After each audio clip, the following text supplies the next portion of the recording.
Mayong hapon kaniyo tanan mga kaigsuonan og salamat na ining gayon nga gihatag na pod sa atong mahal nga makagagahom nga iya kitang gitagaan og usa na pod ka oportunidad nga magkita-kita pinaagi sa atong online Bible study. Og sa atong mga PDLs, Merry Christmas kaninyong tanan. O ingon man usab sa atong mga jail officers. Ma'am, sir, Merry Christmas kaninyo diha. O hinaot nga naa mo sa maayo nga pag-amping sa atong Ginoo. Adunay mga kalamidad nga kahitabo sa atong palibot apan giampingan kita niya. Ato silang iampo labi na napektuhan sa bagyo nga Odette. O hinaot unta nga sila makadali og recover. So ato silang sangpit sa atong mga pag-ampo. Og karong hapuna alang sa pagpadayon sa atong pagtuon, ang uluhan sa atong pagtuon karon pamaagi sa pagbantay sa adlaw nga igpapahulay. Sumpay gihapon ni sa mga nauna natong nahisgutan bahin sa may kalabutan sa pagbantay sa adlaw nga igpapahulay. Apan sa dili pa kita mo padayon ato sang paminawan ang usa ka maanindot nga awit sa atong mga mag-aawit.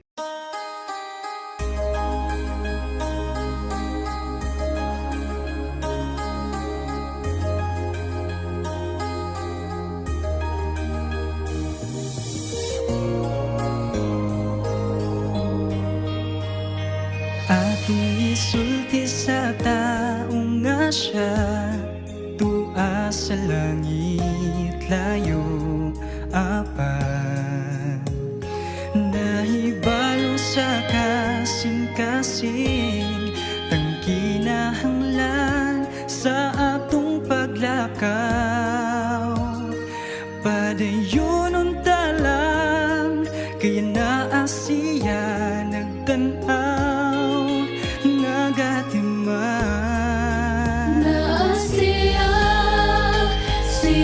Jesus, kung tawag-unta, higala siya, lakauban, langka niya, pakisulti ka sa ligan.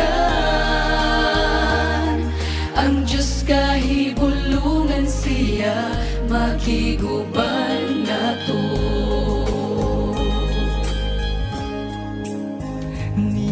Kita sa mga pag-antos ug pagagulo sa kasubo, nakasayod siya sa ligil lang kinaasiya nga nagauna sa mga dalanta.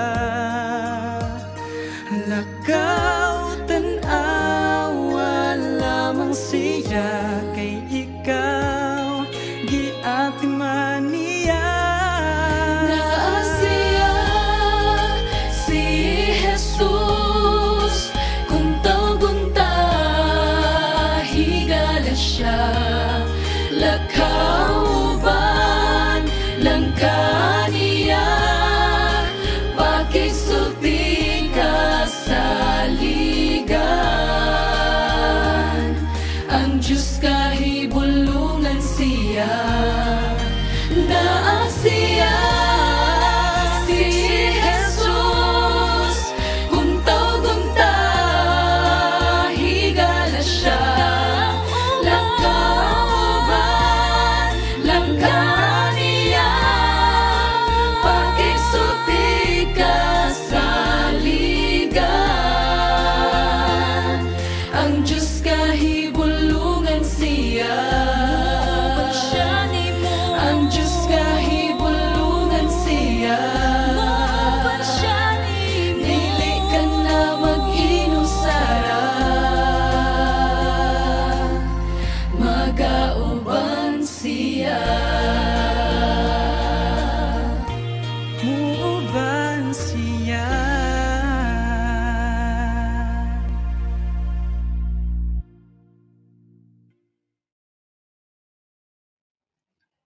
So ang uluhan sa atong pagtuon karon mao pamaagi sa pagbantay sa adlaw nga igpapahulay.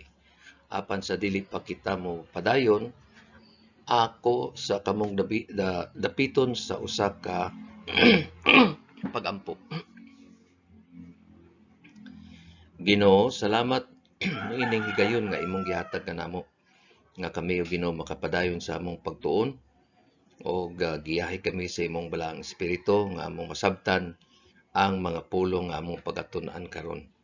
O inaot po unta Ginoo nga ikaw kanunay makahatag kanamo og inspirasyon nga magpadayon sa among pagtuon aron nga madugangan among kahibalo bahin sa imong pulong. Wala kami laing dangpan kung dili ikaw lamang. Salamat sa imong pag-amping sa among mga kinabuhi. Pasayloa kami sa among mga sala. So, mao ni ang uluhan sa makausap pa pamaagi sa pagbantay sa adlaw nga igpapahulay. Sa dili pa ako mopadayon, ako day pasalamatan ang naghatag sa atong testimony o sa atong scripture reading. Salamat sa inyong kanunay nga salmot sa atong Bible study. O karon sugdan nato ang atong pagtuon. So niya kita sa unang pangutana.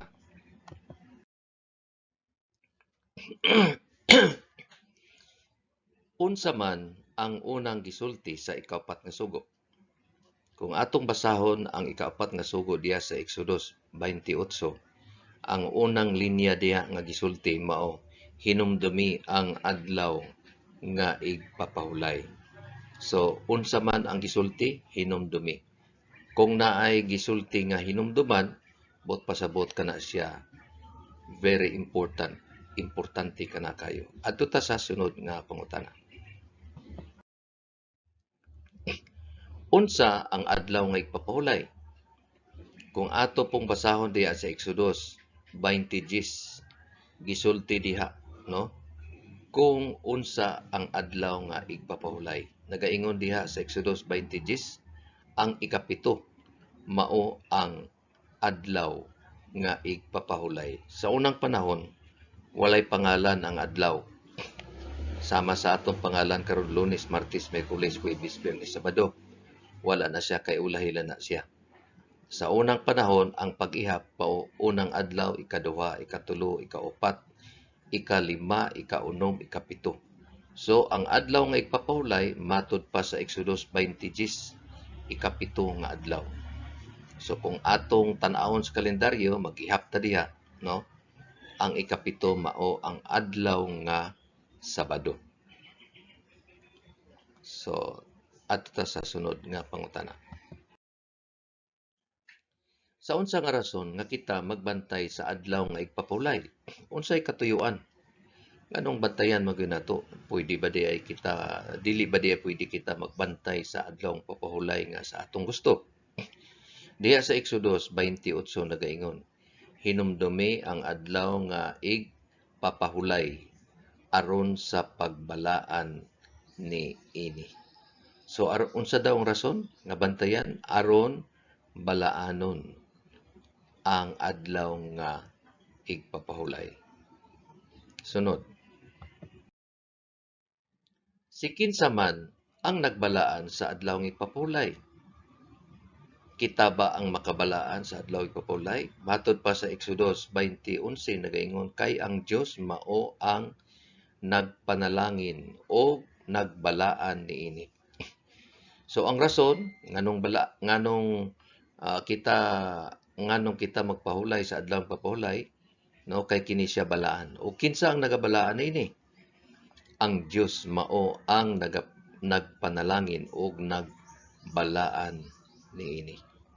So ang Dios balaan, sa English holy, og siya aduna pod siya'y gahom sa paghimo sa usa ka adlaw nga balaan. Now, kita sa atong mga selebrasyon karon do, natay gitawag mga holidays. Holidays. Ang holiday actually sa atong sabot. Ang adlaw nga holiday way trabaho. Usually ang adlaw nga holiday kanang panahon nga maglipay-lipay kita, pero dili siya connected sa pagsimba sa Ginoo, kung dili sa paghimo sa ato mga bulaton. Pero ang Dios, ang sa Biblia nga gisulti diha nga adlaw nga balaan, konektado kana sa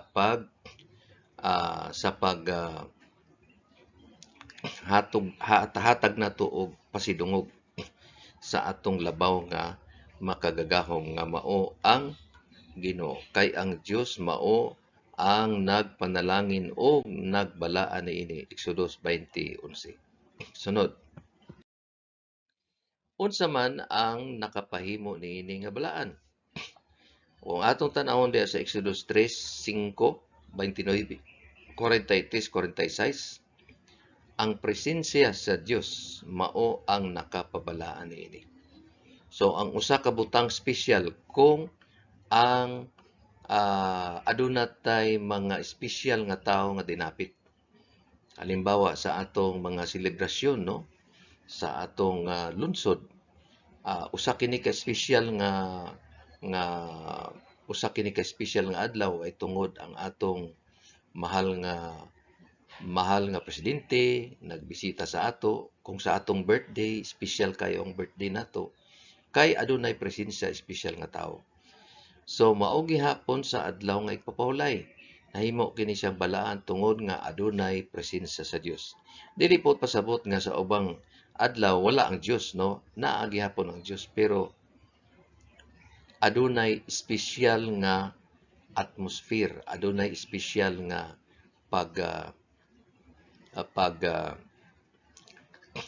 pag-isip nato sa usa ka adlaw tungod nga adunay usa ka prominent o espesyal, dili basta-basta nga tao. Walay lain kung dili mao ang Dios. Sunod, sa pagbantay sa adlaw nga igpapulay, unsa man ang dapat ilhon? So, sa pagbantay nato adunay tulo ka mga butang nga dapat nato ilhon. No, una, ilhon nato nga aduna ang presensya sa Dios. Sunod, ilhon nato nga iya kining gipanalanginan, no, gibless niya. Sunod, iya kining gibalaan, no, gibalaan niya, o iya kining gi-sanctify, no, made holy.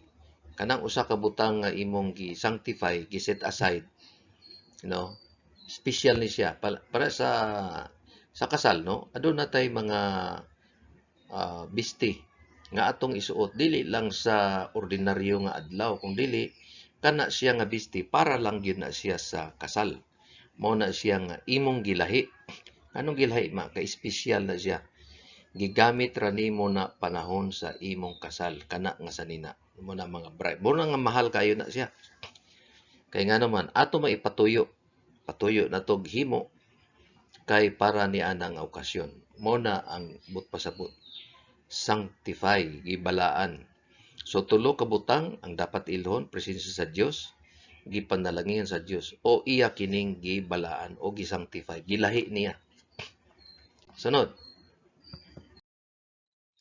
Matod pa sa Biblia, kanus magsugod ang pagbantay sa adlaw nga igpapulay. Ang pamaagi sa Biblia lahi kaysa kalibutan ng pamaagi. Nagaingon diri sa Genesis 1:8, 13, 19, 21, 23, gibalik-balik din og dihay kangitngit og kahayag. Una ang ngitngit, unya kahayag. Ang ngitngit mao man na pagsalop sa adlaw, kahayag mao pa na pagsidlak sa adlaw. Adunay kangitngit og kahayag mao kini ang unang adlaw. Gibalik na po ni siya sa 13. Og dihay kangitngit og kahayag og mao kini ang ikaduhang adlaw.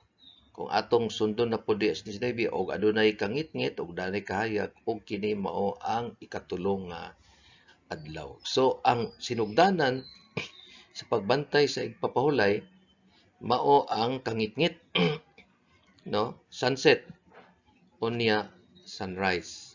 Usa na siya ka adlaw. So, ang pagsugod, mao sa pagtunod sa adlaw, sugod na ang pagbantay sa igpapahulay. Unya, kanusa mo man, mahuman kini sa pagtunod na pud sa adlaw sa pagtunod na pud sa ah, adlaw sa sunod, no, nga adlaw, no. Adunay kangit-ngit o adunay kahayag mao kini ang ikaduhang adlaw. Ang kangit-ngit mosugod sa pagtunod sa adlaw. So diha mosugod ang pagbantay sa adlaw nga ipapahulay. Makita kana sa Deuteronomio 16:16, 16:6 o sa Marcos 1:32. Sunod. Giilaba kini sa Biblia nga mao kini ang tama nga pagbantay sa adlaw nga ipapahulay.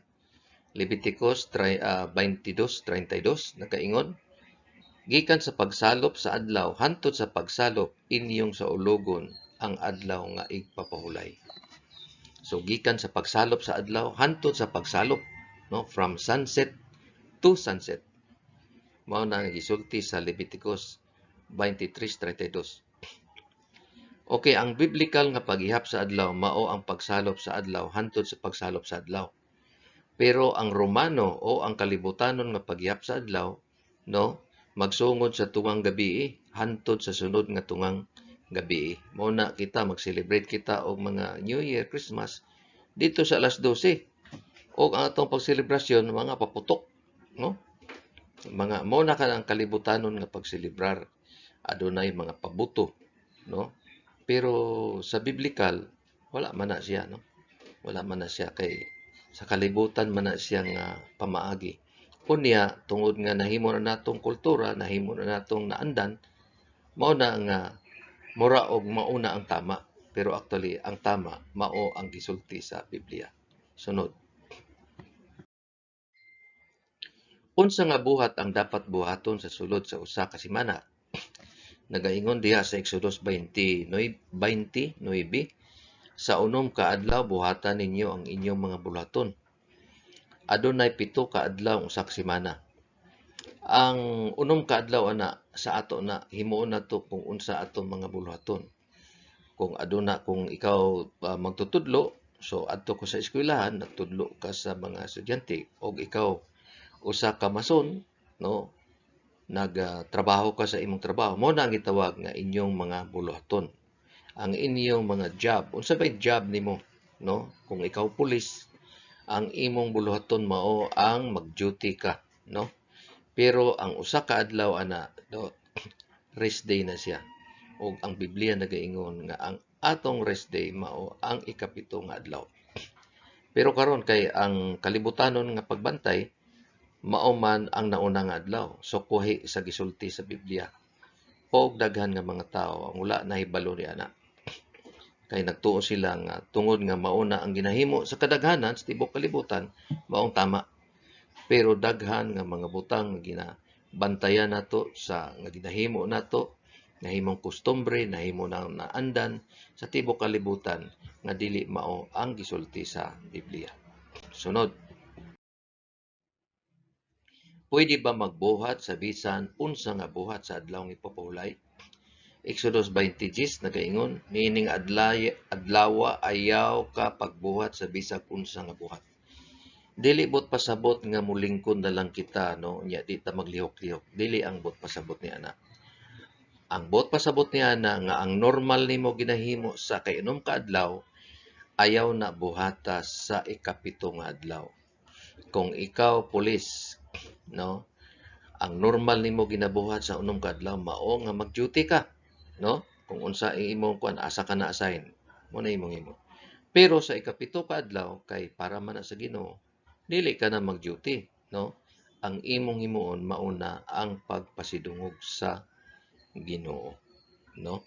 Sa munang bot pasabot, dili ingon nga magtulog na lang ka wa ka himuon. Dili mao na ang gitudlo sa Biblia, no? Kung dili ang normal nimo nga ginahimo sa imong trabaho, kung unsa man imong profesyon, dili na nimo himuon sa adlaw nga igpapahulay. Diritas sa sunod. Giun sa pagsulti sa Dios kang propeta Isaias ang tinuod nga pagbantay sa adlaw nga igpapahulay. So mao kini ang tinuod nga pagbantay Sa Isaiah 58:13-14 nagaingon, og kung imo ilikay ang imong mga tiil sa pagbantay sa adlaw nga igpapahulay sa paghimo sa imong gusto sa akong adlaw nga balaan, og imong isipon nga kalipay ang balaan nga adlaw sa Ginoo, og imo siyang pasidunggan sa dili paghimo sa imong gusto, ni paghimo sa imong kaugalingong paglipay, ni pagsulti sa imong mga pulong, o magkalipay sa paghimo sa kabubuton sa Dios, ako ikaw pagatuboy sa mga yuta o pakanon sama sa kaliwat ni Jacob nga imong amahan, kay ako mao ang nagsulti niini. So bot pasabot kung sa adlaw nga igpapulay ang atong ginahimo mao ang mga buluhaton nga nagpasidungog sa Ginoo, o dili sa atong kaugalingon, nga wala kita nag-isip sa atong kalipay, kung dili ato siyang gipasidunggan sa iyang adlaw, no? Wa nato ginahimo ang atong gustong himuon, kung dili ang gusto sa Ginoo, no?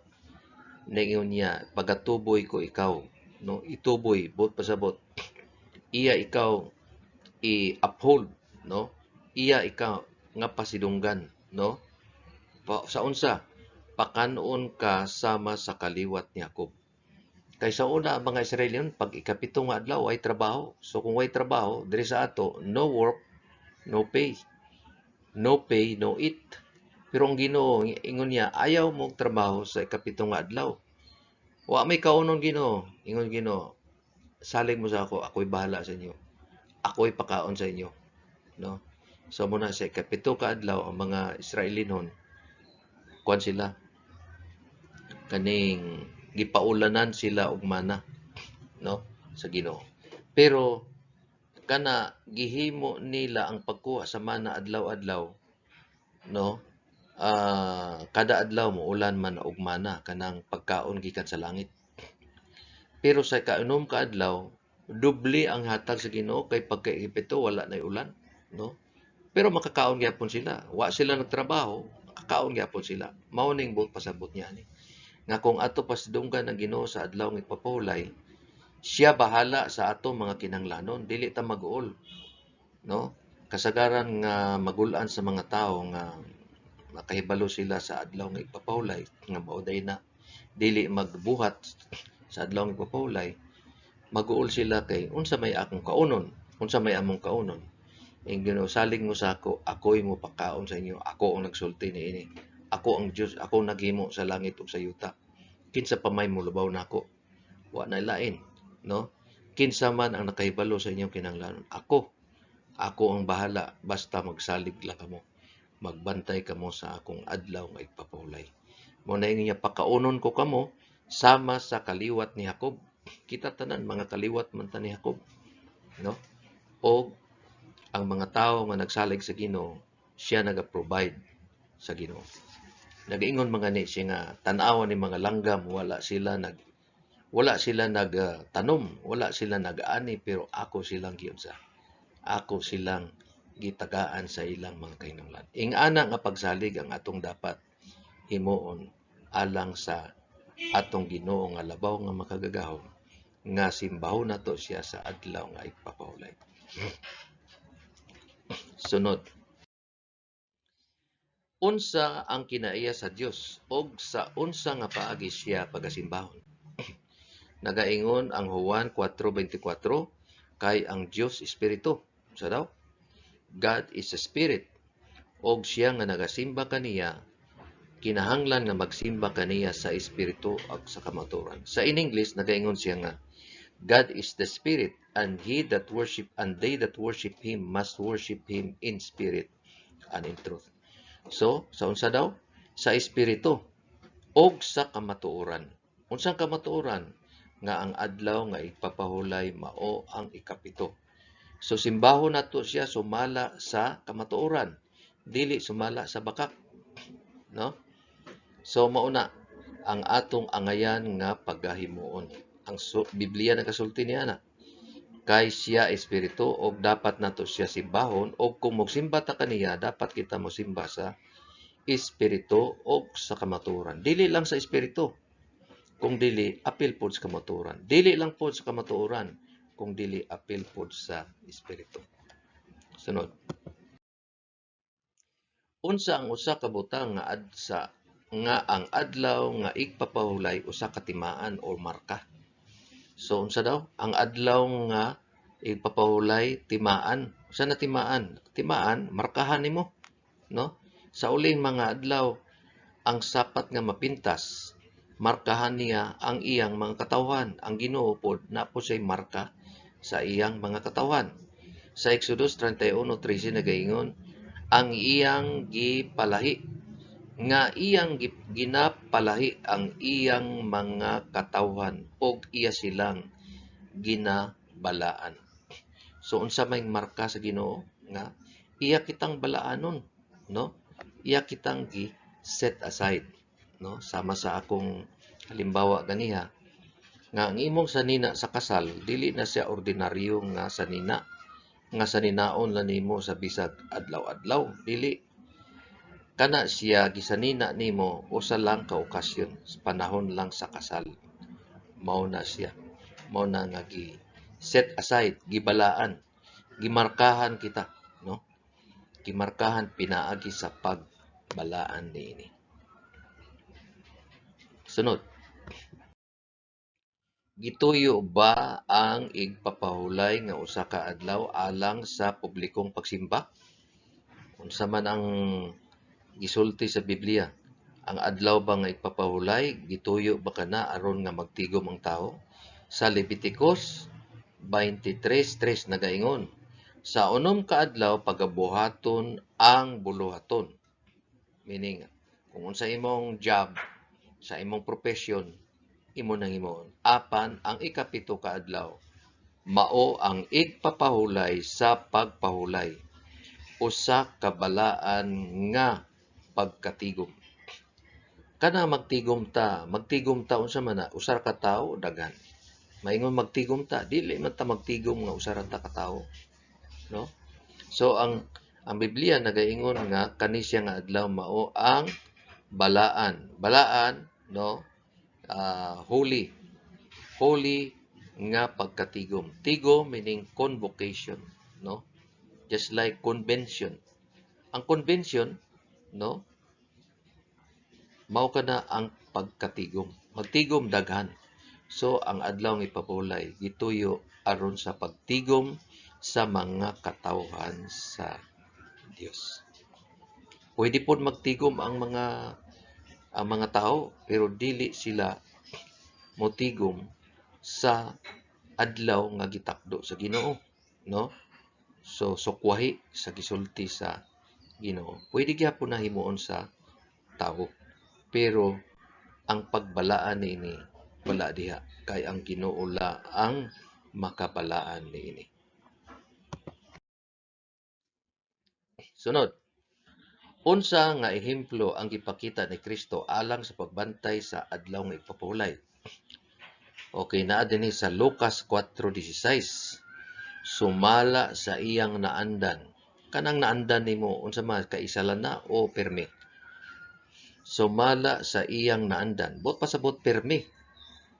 No. Daw unsa ka permi? Kada semana, no? Unsa iyang gihimo? Siya ni adto sa sinagoga. Ang sinagoga karon mao na ang atong simbahan. Naadto sa sinagoga sa unsang adlaw? Sa adlaw nga igpapahulay. Unsa man ang adlaw nga igpapahulay? Ikapito na siya. Og nagtindog alang sa pagbasa. Nagtindog siya alang sa pagbasa.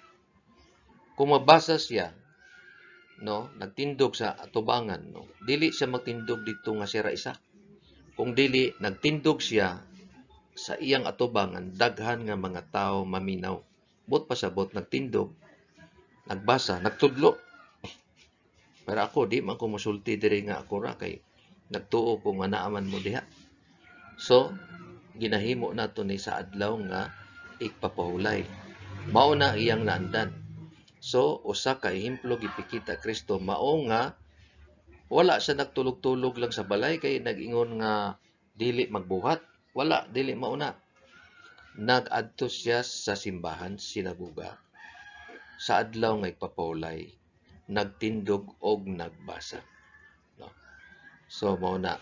So, usa ka ehemplo, mao nga kita mo tuon sa iyang pulong sa adlaw nga igpapawlay. Sama ning ginahimo nato karon, no?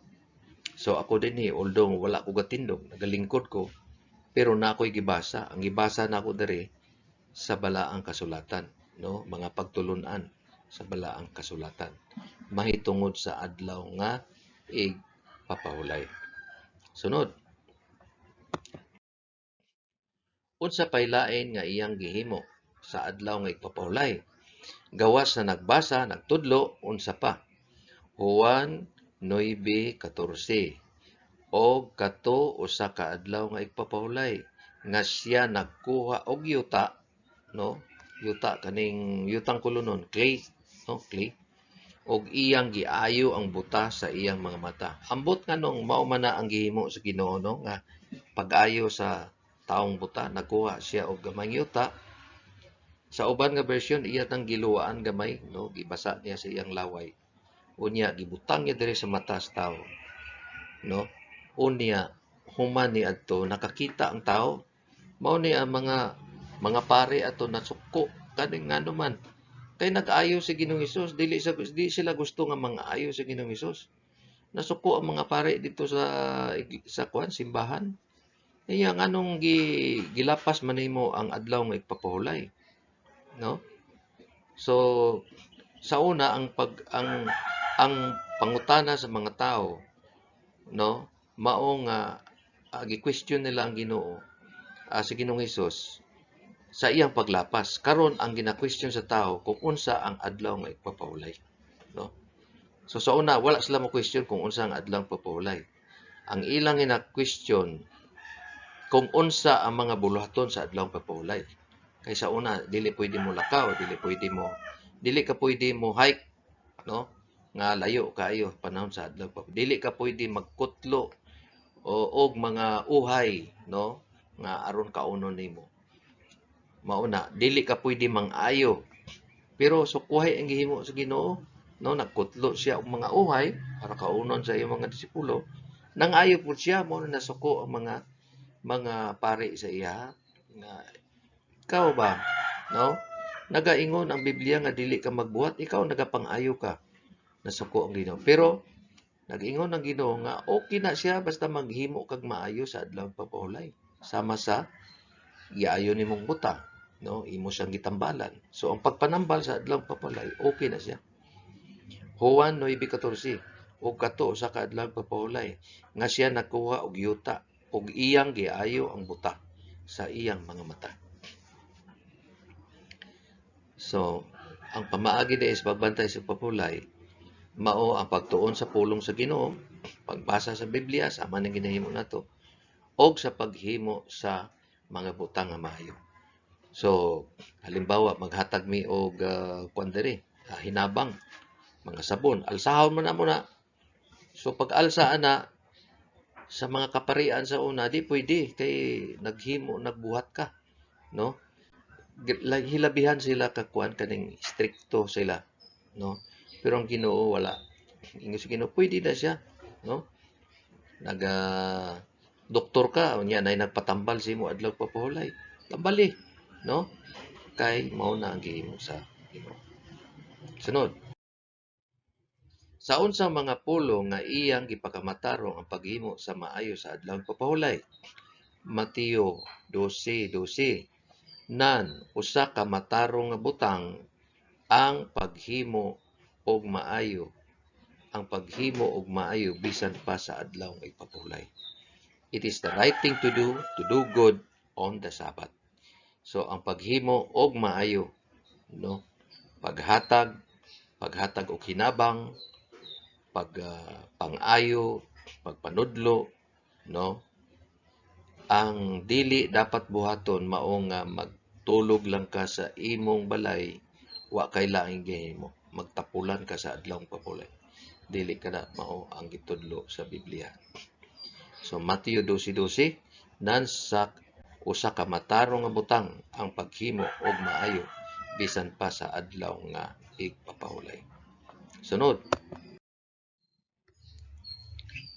unsang adlaw ang pagpangandam sa adlaw nga igpapahulay.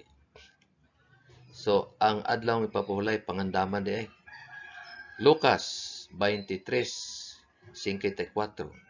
Og kato nga adlaw mao ang pagpangandam og ang adlaw nga igpapahulay taliabot na.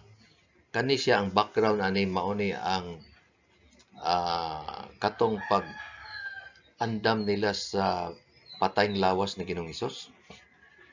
Kay kato Biyernes man to siya gipatay unya ila man tong giimbalsamar. Pero kay mutunod naman ang adlaw, mayon sila undangan sa nato na balikan na nato kay kuana. Nagtunod ng adlaw, magbantay na ta sa adlaw ng ipapahulay. So, unsa nga adlaw ang pagpangandam sa adlaw ng pagpapahulay? Sa ikainom ka adlaw. Sa ato karon Biyernes. No, sa Biyernes mo na nga para dili na sa una nga panahon mo kuan ka pa buga kapag kahoy kay pero karon automatic naman tay mga stove no nga imo na lang i-click.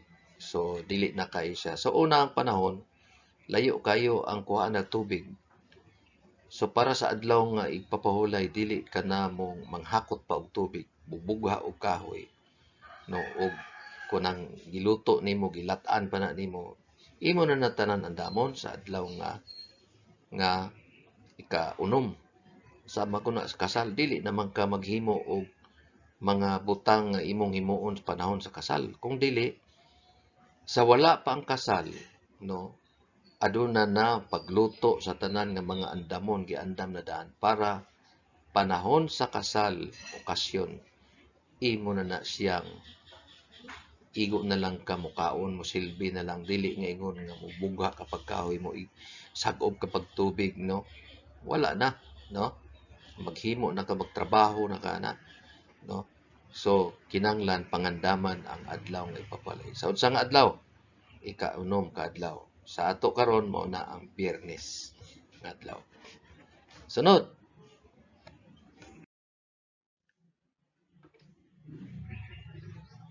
So mao na ni ang last nato nga slide no. Giunsa papangandam sa mga Israeliyan sa kamingawan sa ikaunom ka adlaw. Usa kini ka example no sa ilang gihimo sa ikaunom ka adlaw. Dito sa kamingawan, wilderness. Nisibat sila sa Ehipto. Ikuha sila sa Ginoo. Gidala sila dito na dala sila sa yuta sa Saad, mao na ang yuta sa Kanaan. Ni-hike sila, disyerto ang ilang giagyan. Wa sila pagkaon, pero ang Ginoo nag-provide sila. Kada adlaw mo ulan o mana gikan sa langit. Adlaw-adlaw, tama-tama lang sa ilang mahurot sa isa ka adlaw. Pero sa ikainom, doble ang ilang makuha. Exodus 26:22. Og sa unom ka adlaw sila nagtigom og kaduha ang gidaghanon sa ilang ginatigom adlaw-adlaw sa matag usa ka tawo. Kay nga naman, pag adlaw nga igpapahulay kapito, wala nay mana nga muulan. No, wala na. Wala nay mana nga muulan. Pero makakaon gyapon sila kay nga naman sa ikaanom doble naman no ang ilang gikuha. So mo na example. So dinina human ang atong mubo nga pagtuon bahin sa mga pamaagi sa pagbantay sa adlaw nga igpapahulay. O ginaot unta nga kamo na tin-awan sa atong pagtuon karon. O kung aduna mo'y mga pangutana bahin niini, nindot unta to face to face no kay makapangutana kamo. Pero og naagi mura og na feel ninyo nga wagi ko kasabot ani nalibog ko. Pwede man tingalin nyo ipa-type kang kinsa man no in charge sa chat kay atong pangitaan og tubag sa Biblia. pakuan nyo, pa-chat nyo diya sa kang girly baka o kang kinsa tong in charge sa pwes, pa-type lang diya sa may kuan, sa may chat nga sir, naay pangutana dinhi mauni kay aron pangita na tugtubag sa Biblia. Di ko kapasalig sa nga tanan matubag, pero panginangkamutan na to kay kahibalo ko nga ang mga pangutana labi na sa adlaw nga ipapahulay na tay mga klarong tubag diya sa Biblia. Kinahanglan natong pangitanon. Pero of course, no, sa una malibog mo kay wa mo kay balo. Pero ang tubag naa diha sa Biblia. Tanan nga mga pangutana bahin sa adlaw nga ipapahulay na itubag diha. Dili ta maghimo-himo atong tubag. Ang Biblia, ang pulong sa Ginoo mo'y atong patubagon. So kana lang ang akong masulti bahin sa katong naagyoy gustong ipangutana, no? Kay kanimo kung atong pamaagi karon online, so mura og one way ra, no?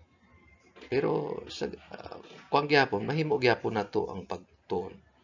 Pero mo na ingon ako kung aduna gyud mo'y mga kang na-feel nyo importante gyud, seryoso gyud mo sa mga pangutana bahin sa adlaw papulay, pwede nyo na ipa-type diha sa chat box unya sa sunod sa Sabado o makahigayon ta, no, aton nang ipon. Og once again, salamat sa inyong pagpaminaw og Merry Christmas. Kaning akong pag-greet sa inyong Merry Christmas.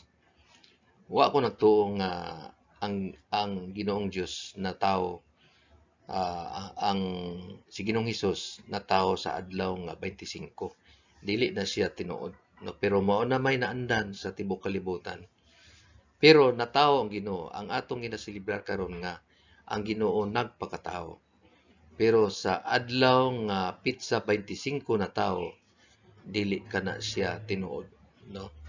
Kay sa panahon nga natao ang Ginoo, adunay mga bagbalantay, mga shepherd diha sa gawas. Og sa panahon sa Disyembre, no, tugnaw kaayo, walay mga tao nga naa sa gawas. So posible, no, nga natawo si Ginoong Hesus, no, sa wala pa ang tingtugnaw, no, dili Disyembre. Pero kay mao naman ay na andan sa kalibutan nga ginaselebrar, o ang uban nagtuo nga mao nang adlaw, pero kung atong susihon kasaysayan dili na siya mao.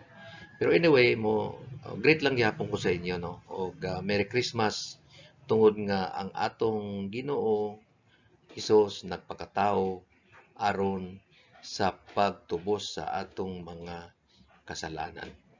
So once again, Merry Christmas. O tingali maghimo og mga party diha, abot lang una ba mo'y party, no? So mao lang nang ako ma-extend, og kita-kita na po sa sunod nato nga higayon nga kita mga nagtagbo dinhi sa atong online Bible study. So kini ang inyong ubos nga higala, no, si Mr. Ray Pueblo. Daghan ang ingon mo pastor, pero actually di ko pastor, mo na nga usahay mura og manindog akong balahibo og na maingong pastor. Pero ang uban sa inyo, sincero man pud ang inyong pag-ingon nga pastor, pero actually di ako pastor, wa man ko na-eskwela sa pagka-pastor. Nagatudlo lang ko sama sa pagtudlo sa pastor, kay mao may akong saad sa Ginoo. So once again, salamat, og kita-kita ta sa sunod na pong nahigayon.